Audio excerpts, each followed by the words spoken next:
সব কিছুই ক্ষমা সুন্দর দৃষ্টিতে দেখে সুন্দর দেশ গড়ার কাজে সবার লাগতে হবে। এবং আপনারা দেখছেন এখন দেশের পরিবেশ পরিস্থিতি খুবই খারাপ। সো এই মুহূর্তে আমাদের ইন্ডাস্ট্রির অবস্থা আরও বেশি খারাপ। সো সেখানে আমার মনে হয় এগুলো বাদ দিয়ে সুন্দরভাবে কিভাবে দেশ গড়া যায় এদিকে সবার এক হয়ে কাজ করা উচিত। ক্ষমতার অপব্যবহার বলবো কিনা জানি না, আমি মনে করি শিল্পীরা সবার, আমার কাছে এরকম মনে হয়। বিকজ আর আমি একটা জিনিস বলি, সেটা হচ্ছে যে আমরা একটা অ্যাসোসিয়েশন করি, আমরা একটা অ্যাসোসিয়েশনের সঙ্গে আছি। আমার 570 মেম্বারদের সবসময় কোনো না কোনো সাহায্য সহযোগিতা করতে হয়। আইনি জটিলতা থাকে, এরপরে প্রশাসনের জটিলতা থাকে, তাদেরকে উদ্ধার করার দায়িত্ব আমার শিল্পী সমিতির, আমার কোনো মেম্বারদের। কেউ বিপদে পড়লে বা কেউ অসুস্থ থাকলে তার জন্য অনুদান বা প্রণোদন গভর্নমেন্টের কাছ থেকে আনার দায়িত্ব কিন্তু আমাদেরই। সো আমরা যারা অ্যাসোসিয়েশনে কাজ করেছি বিগত দিনে, আমরা যে সরকারই আসবে না কেন আমাদের তাদের সাথে একটা সুসম্পর্ক বজায় রাখতে হয়। কারণ তারা আমাদের জন্য হলেও করতে হয়, সেটা হচ্ছে আমার তো একটা অ্যাসোসিয়েশন, সবার সমষ্টিগতভাবে সবার ভালোর জন্যে।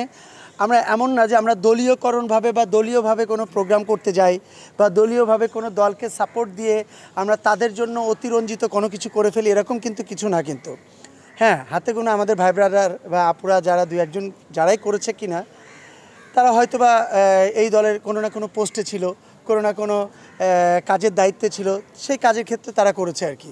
আর বাকি অনেকের নাম আসছে এখানে, আমি মনে করি এটা একদমই শত্রুতামূলক, এটা একদমই করা উচিত না। আমার মনে হয় আপনারা যদি মনেই করে থাকেন যে সেই বৈষম্যতা আমরা শেষ করে দিয়েছি, তাহলে আবার সেই বৈষম্য কেন আনতে হবে? আমি মনে করি সব কিছুই ক্ষমা সুন্দর দৃষ্টিতে দেখে সুন্দর দেশ গড়ার কাজে সবার লাগতে হবে। এবং আপনারা দেখছেন এখন দেশের পরিবেশ পরিস্থিতি খুবই খারাপ। সো এই মুহূর্তে আমাদের ইন্ডাস্ট্রির অবস্থা আরও বেশি খারাপ। সো সেখানে আমার মনে হয় এগুলো বাদ দিয়ে সুন্দরভাবে কিভাবে দেশ গড়া যায় এদিকে সবার এক হয়ে কাজ করা উচিত। একটি প্রশ্ন হচ্ছে, একজন যারা চলচ্চিত্রে অভিনয় করে, অভিনেতা বা অভিনেত্রী, তারা রাজনীতির সাথে জড়িয়ে আজকে তারা মানে অভিনয় থেকে একদম পৃথক বলা যায় নাই আর কি, দেশের বাইরে। এইটা কতটুকু আসলে একজন শিল্পীর জন্য রাজনীতিতে প্রবেশ করা? এখন শিল্পীরা তো সবার, কিন্তু প্রতিটা মানুষেরই তো ব্যক্তিগত লাইফ আছে, ব্যক্তিগত চাহিদা আছে, চাওয়া পাওয়া আছে, স্বপ্ন আছে।